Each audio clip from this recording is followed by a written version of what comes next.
Bueno, hablamos de alimentación complementaria, incluyendo cualquier alimento distinto de la leche, materna o leche de fórmula, que se le introduce a los niños en el periodo de lactante.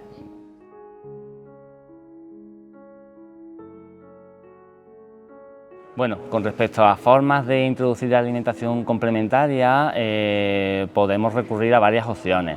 Tenemos la opción clásica de introducción de alimentos triturados, solamente triturados en los primeros meses.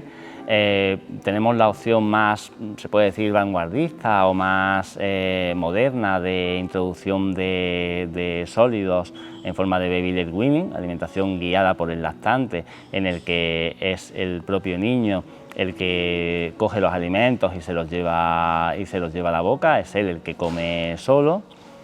Y luego está la forma mixta de hacerlo.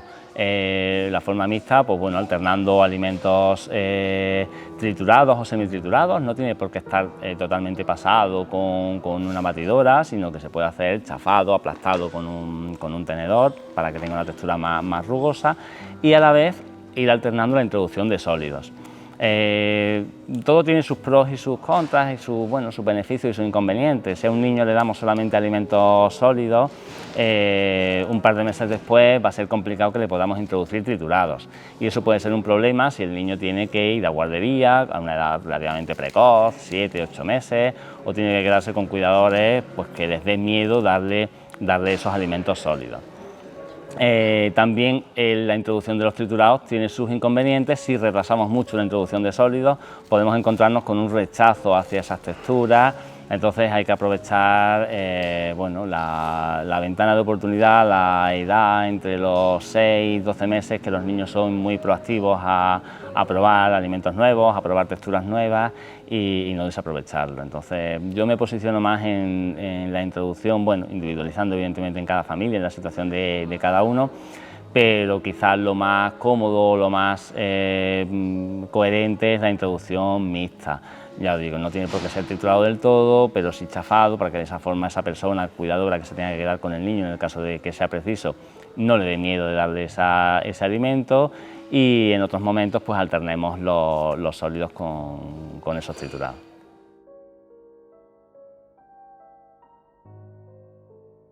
Bueno, aunque clásicamente la introducción de la alimentación complementaria se ha hecho de forma mucho más precoz, a día de hoy yo creo que está totalmente aceptado que lo más recomendable es la introducción a partir de los 6 meses, que en los primeros 6 meses de vida el niño solamente debe alimentarse de leche materna o en su defecto con leche de fórmula, ya que sin duda es el alimento más importante durante todo el primer año de vida, y que debería pues eso, ser exclusivo hasta los 6 meses o lo más cercano posible a los 6 meses. Y luego ya pues a partir de ahí ir introduciendo los alimentos complementarios.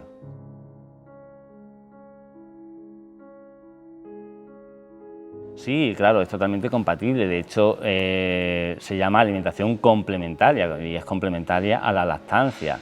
El niño no debe tampoco reducir excesivamente los aportes de lácteos en ese segundo semestre de vida, y bueno, hay que tener en cuenta que con que tomara de alimentos complementarios un 20% de las calorías, el otro 80% podría seguir siendo leche materna o bien leche de fórmula.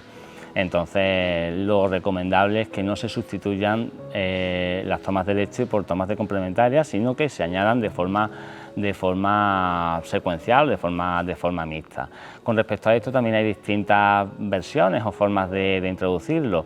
En el método baby led weaning, en el método clásico del BLV, nos dice que se introduzca primero la leche, que se dé primero el pecho o el biberón y luego los alimentos complementarios. Esto también tiene su parte negativa, porque hay niños que se sacian con la leche materna especialmente o con el biberón, aunque ahí podemos controlar la cantidad, y luego no quieren los alimentos complementarios. Entonces hay que hacerlo al revés. El hecho de hacerlo así, pues bueno, es porque el niño no coma con mucha ansiedad, no se introduzca trozos de alimentos muy grandes o mucha cantidad de alimento en la boca. Pero ya os digo, a veces no se puede, porque el niño entonces, si no tiene interés por la comida, no va a comer otra cosa. Y hay que hacerlo al revés, introducir primero los alimentos complementarios y luego la leche, que es más difícil que la rechace. Un lactante alimentado con pecho no suele rechazar el pecho, aunque esté incluso harto de comer. Incluso si estamos introduciendo sólidos, normalmente ellos no comen grandes cantidades. y con el biberón lo mismo. Es muy difícil que si se le ofrece la leche después de haber tomado la alimentación complementaria la rechace.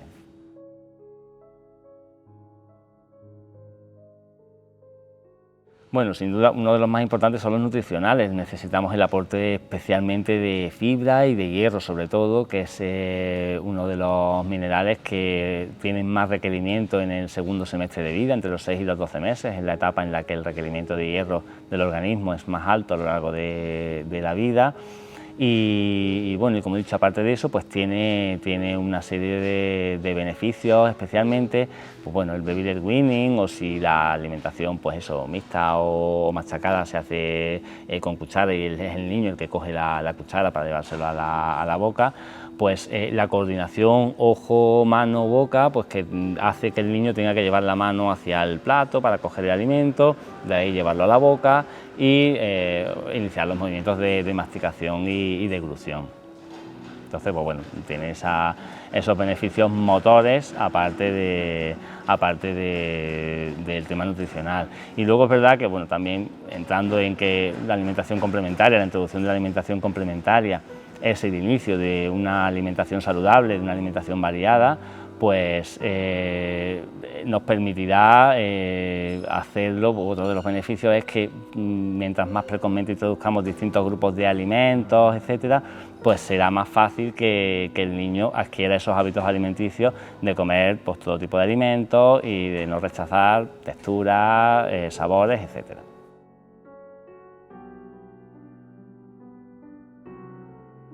Bueno, hay niños que son reacios, que cuesta la introducción de la alimentación complementaria, pero ya sea con cuchara en forma triturada o ya sea en forma de sólidos.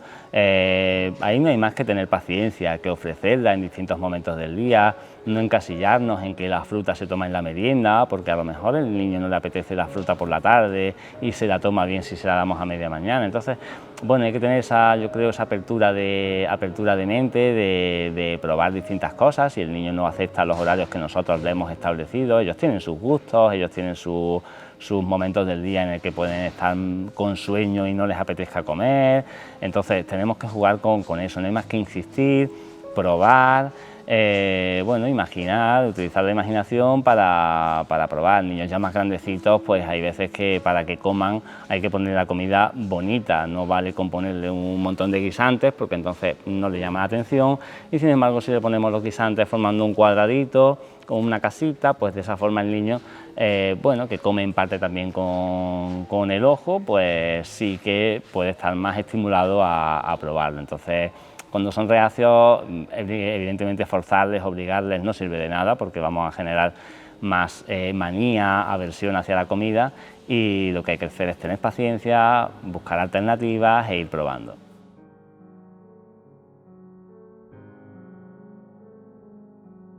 No, de hecho, si nos planteamos la dentición primera que le sale a los lactantes, son los incisivos. Esos solamente sirven para cortar y ellos ya pueden cortar simplemente con sus encías. Si esperáramos a que erupcionen los molares, que son los que sirven para triturar la comida, para masticar, nos estaríamos yendo hasta los 12-15 meses y de esa forma estamos retrasando esa introducción de sólidos y estamos perdiendo esa ventana de oportunidad en el que el niño es muy proactivo a probar esos alimentos y probablemente nos costara luego la introducción más tardía. Entonces, si no es necesario que tenga. Es verdad que los padres muchas veces tienen miedo a darle sólidos, pero bueno, hay que tener en cuenta, yo siempre más o menos la medida de qué sólidos le podemos dar al niño, pues son los que se puedan aplastar fácilmente con los dedos de la mano sin hacer un excesivo esfuerzo. Tienen que ser trozos grandes y se los vamos a dar enteros a ellos para que los manipulen, para que de esta forma los puedan llevar a la boca y ya a partir de los 9-10 meses pues ya sí son capaces de hacer pinzas y coger trocitos más pequeños. Pues hay que ir adaptándola también a esas distintas edades. Pero básicamente ellos lo que hacen es prensa entre la lengua y el paladar para aplastar ahí la comida blanda que le estamos dando, y machacan también, mastican con sus propias encías y luego en parte pues también hay trozos que los van tragando enteros. A veces te sorprende cuando un día determinado vomita y ha vomitado los trozos de garbanzo o las lentejas enteras, porque las come en parte sin masticarlas.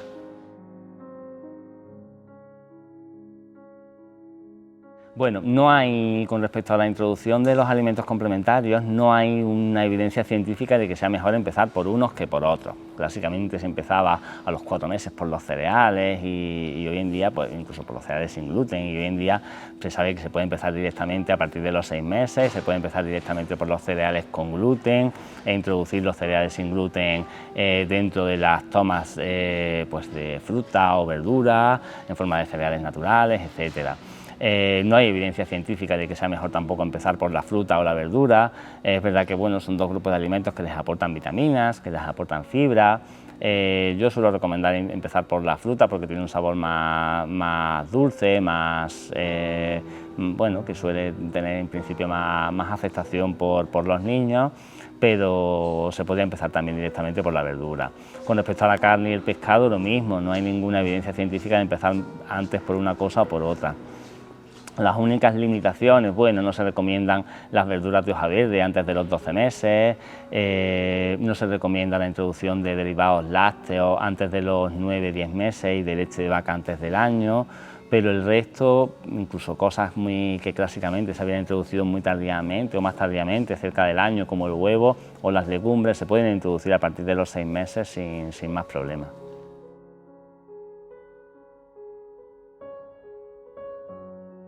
Bueno, cuando introducimos un alimento nuevo, ese alimento nuevo no se debe mezclar con otros nuevos durante los 3 primeros días. O sea, si estamos justo empezando, pues le estamos dando pues, una fruta, una pera, por ejemplo, pues la pera no se debe mezclar con otra fruta o con otra verdura hasta que no lo haya tomado durante 3 veces. Y esto es porque una reacción alérgica no da en la primera toma del alimento, sino que aparece mínimo en la segunda o tercera toma cuando ya ha habido una sensibilización a ese alimento. Entonces, siguiendo esa regla de los 3 días, entre comillas, pues se pueden ir introduciendo los distintos alimentos.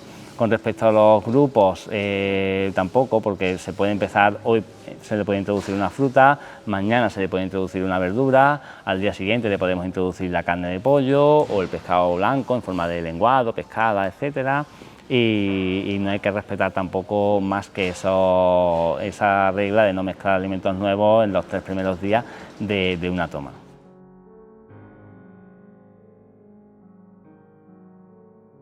Bueno, ahí sí que hay que ser un poco cuidadosos a la hora de la presentación o de cómo se le va a administrar al niño la alimentación. Especialmente hay que evitar los alimentos que son redondos, esféricos, como los tomates cherry pequeños, como las uvas, que no las daremos enteras, sino que las partiremos en 4 cuartos. Los alimentos que puedan desprender formas de moneda, como por ejemplo las salchichas, la zanahoria, se deben partir mínimo por la mitad a lo largo para que rompamos esa forma de moneda que sí podría obstruir la tráquea y provocar lo que es un atragantamiento.